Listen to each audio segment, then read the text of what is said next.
Hey guys, we're MVPA. This is our second presentation for SnapStays. This is the MVPA team. Hi, I'm Mariana Torres and I'm a developer. Hi, I'm Victoria de Alba, and I'm a project manager. Hi, I'm Pedro Camargo, and I'm the Scrum Master. Hi, I'm Emmanuel Mora. I'm a developer. Hi, I'm Melissa Foglia, and I'm a developer. Now on to the action items. First, we'll go through the project walkthrough. Then we'll discuss some tests, some planning with test. Later, we'll discuss some issues and strategies. And then we'll go on and discuss our individual responsibilities. So let's start with our project walkthrough. SnapStays is a dynamic website that we created to address some of the housing challenges faced by college students. It is a centralized hub for accessing information on available apartment rentals and sublets in the vicinity of educational institutions searched by the user. So now we're going to do a little demo showing everything that we have done so far. This is our landing page. As you can see, we just have a little overview of what this website does. And then we have our find a stay page and a list of stay page. So let's go through our find a stage, find a stay. So these are our listings that we have in our database right now. This is like the actual data. And we will have the map here eventually. This is a place where you can actually search for these places.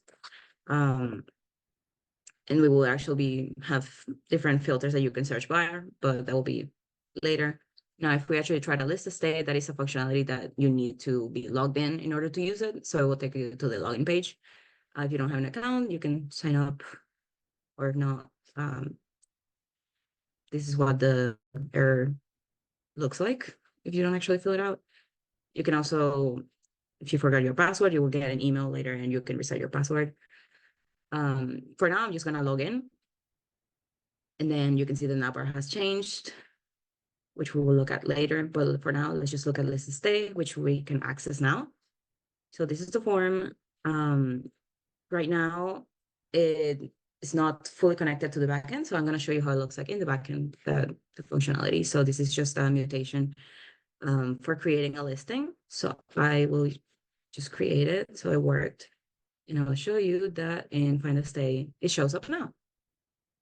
And now we're gonna go through our profile page. We don't have that information yet, but it is connected to the backend. And now I will log out and takes me back to the landing page. And that's what we have. As for our future work, we still need to finalize the find a stay and list a stay pages in terms of UI and some of the functionality. We're still working on the map interface to visualize where the listings are. Our search bar is complete, but we still need to do the filtering system. So that's also in progress. And we also wanted to add a messaging system for users to contact owners about listings. So on to our testing plan. So our current testing plan has included unit testing, integration testing, and end-to-end testing. For unit testing, we utilized this to be able to ensure that our GraphQL resolvers were returning expected data. For integration testing, we utilized this to ensure that our queries and mutation were also returning the expected results both in the back end and the front end. So then this was useful when we did end-to-end testing. This was used in registration, login, and also ensuring that our find to stay component was working. So to do back end and front end integration, we had to ensure that people could enter their input on the registration field, and that query and mutation was going to the back end and being handled in our database.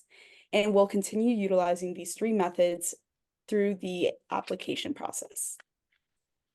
Yeah, so we also have some additional tests beyond just the functionality of the project, and this includes mainly UI tests. So we want to make sure that the application looks good on multiple different browsers and multiple different types of devices. So this involves doing accessibility testing, cross-browser testing, and cross-device testing. We also know that performance and security are big issues today, so we'll be doing some response times and scalability tests to make sure that the application scales well as users are added to the application and more listings are posted. We're also going to be making sure that sensitive data such as passwords are handled correctly. So for example, we encrypt our passwords before ever sending them to the backend and storing them in a database. And we're also looking at doing static code analysis with tools such as SonarQube to test for vulnerabilities.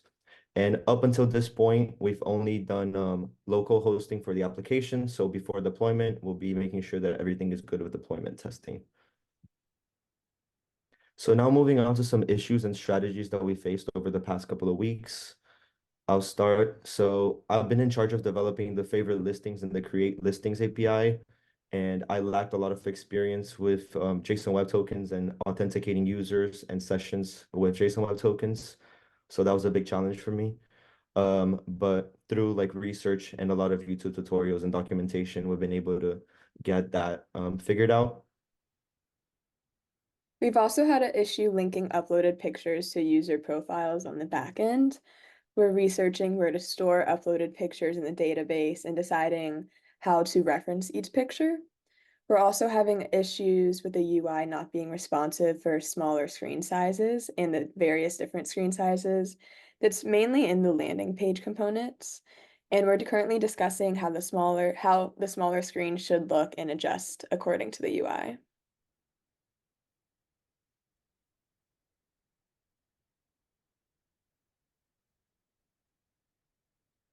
Now we're gonna do our individual responsibilities. So for me, I did a lot of the UI refactoring, especially with the landing page, all of the input forms and the footer.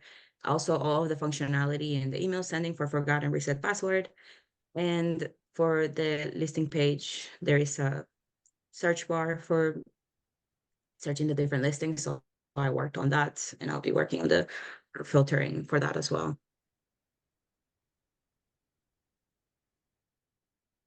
As for me, I created authorization context within our UI. So if a user is logged in, they now have access to their profile and then they can log out. And also, we will be using this context when a user lists a stay, because if you don't have a verified profile with our application, you cannot list a stay. And finally, I also helped out with the error handling and adding in the full stack integration for the sign in and sign up. So on my end, like I mentioned earlier, I worked with CRUD operations for listings. So you can see on the left, this is an example of a create listing mutation with GraphQL. Um, so this will take place on the back end. It's not connected to the front end yet, but that's my next task. You can see also that this populates the find a stay page with the little stay cards that show Lark apartment and Jane's apartment. I just finished working on the end-to-end functionality to favorite a listing. So each stay card will have a little star that you can click, and it will add that listing to the user who's logged in to their favorite listings. So yeah.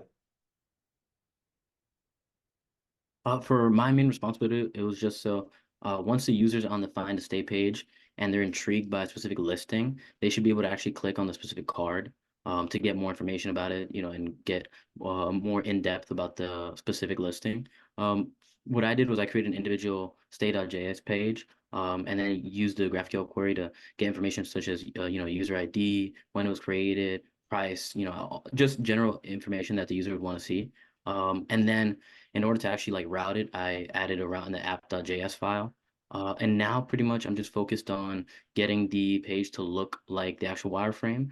And then also adding information for like owner description and the description of the actual place, which this would most likely involve more of in the back end with listings API. Thank you. I've been focusing on the user interface, specifically on the create a listing page and incorporating the Google Maps API into the find a stay page. For the create a listing page, a user is able to input all the details of the apartment that they want to sublease and upload and delete pictures of that apartment. The Google Maps API on the find a stay page will show the exact location of the apartment that's available for sublease. Thank you. We're SnapStays. Find short-term living in a snap.